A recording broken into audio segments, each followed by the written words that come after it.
you will never associate this awesome and cool chord progression with something called PiPa.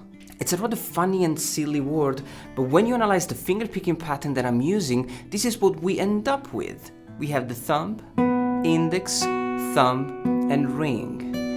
And in the finger picking world, we translate this finger picking pattern with the letters P, E, P, A. So, PiPa. Why I love it so much, and what is the difference between the PiPa and the PiMa, which is one of the most popular finger picking patterns?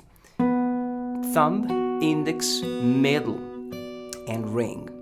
Well, with the PiPa we can really add a little bit more rhythm, I think, and I like the fact that we are missing one finger, so we're breaking the chord. Now the chord progression that I was playing is such a beautiful thing. It's in the key of B minor, and we are playing a B minor chord, A major, and G major.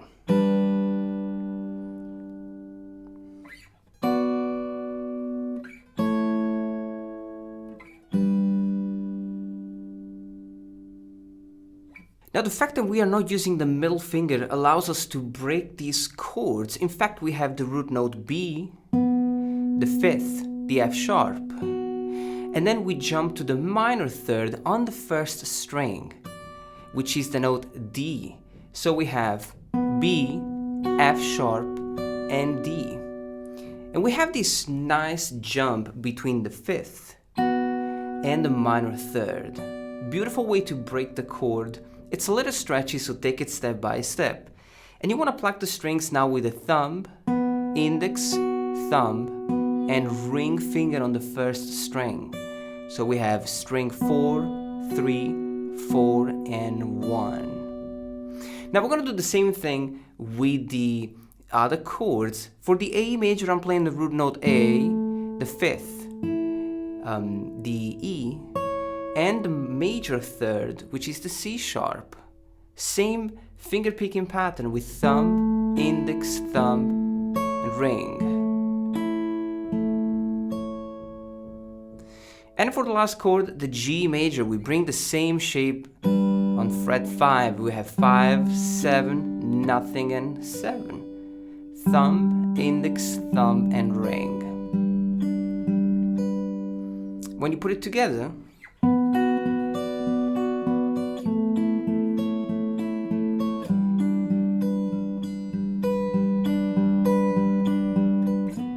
now, to give you an idea with chord shapes that you might be more familiar with, we can bring this same chord progression in position 1. So we have the B minor chord, the A major, and the G major chord. It's the same chord progression. But now with the PiPa, we can actually break the chord and first of all, make them way easier to play. So for the B minor, we're only gonna end up plucking the B, the F sharp, and the D. It's the same chord. We're not gonna change the notes. So we have root note, fifth, and minor third, and of course we're gonna pluck the strings with the thumb, index, thumb, and ring. We have string 5, 4, 5, and 2. You see how we went from playing just a massive B minor chord like this one into something way easier to play. Now for the A major,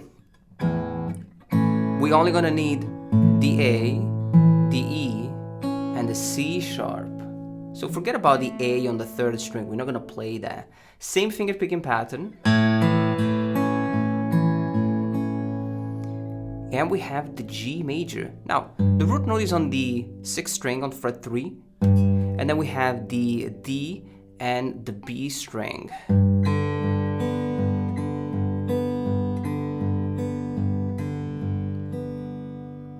So when I put the thing together,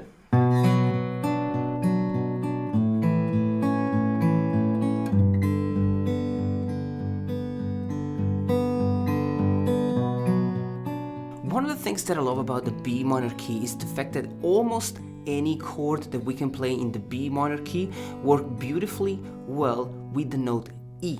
So we can literally play the E string open, the first string open, with any one of these chords. So if we go back to the chord shapes that we were playing at the beginning, we can mix these chord shapes with the first string open. So we have chord 1, chord 2. So it's the same chord shape, it's just played without the first string, the fret number 10, but it's played with the first string open. Same thing for the other chords, the A and the G. So when we add the finger picking pattern, we're gonna alternate thumb, index, thumb, ring for the first chord, and then the same finger picking pattern with the E string open. Thumb, index, thumb, ring. And it sounds awesome. Let's do the same for the A and the G.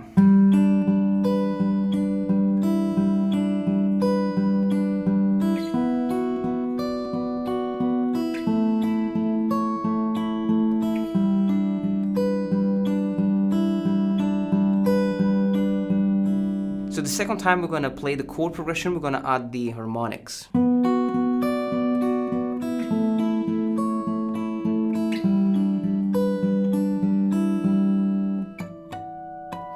They're all played on fret 7 on the 3rd, 2nd, and 1st string.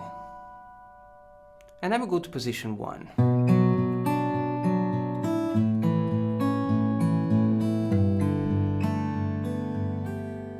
Now we can do the same thing in first position, like this.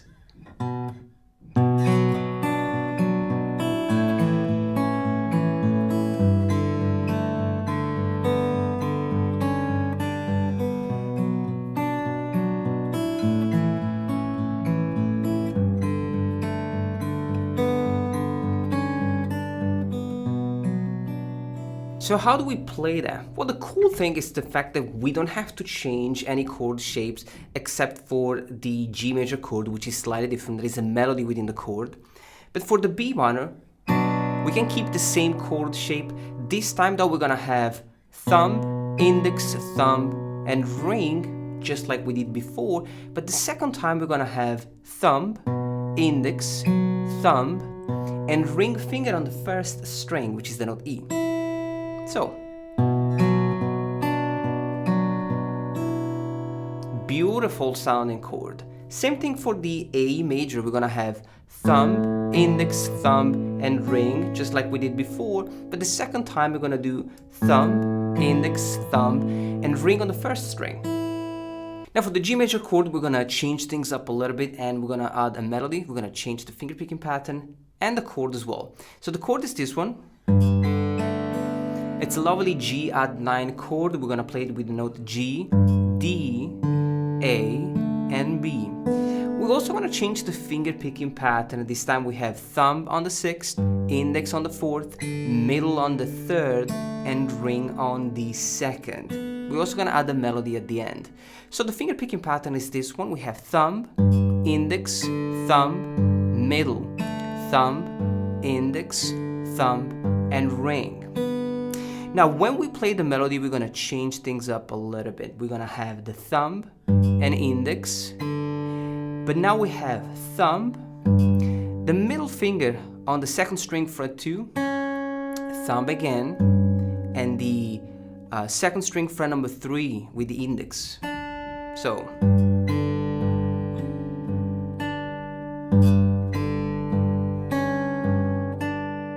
And we finish with the thumb and the 2nd string open. So let me do it slowly.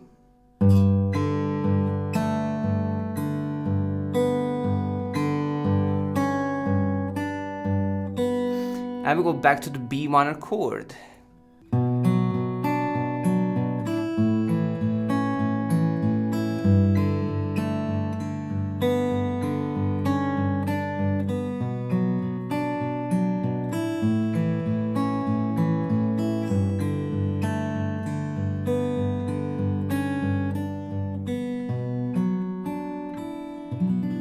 Enjoy this tutorial, and I'll see you soon.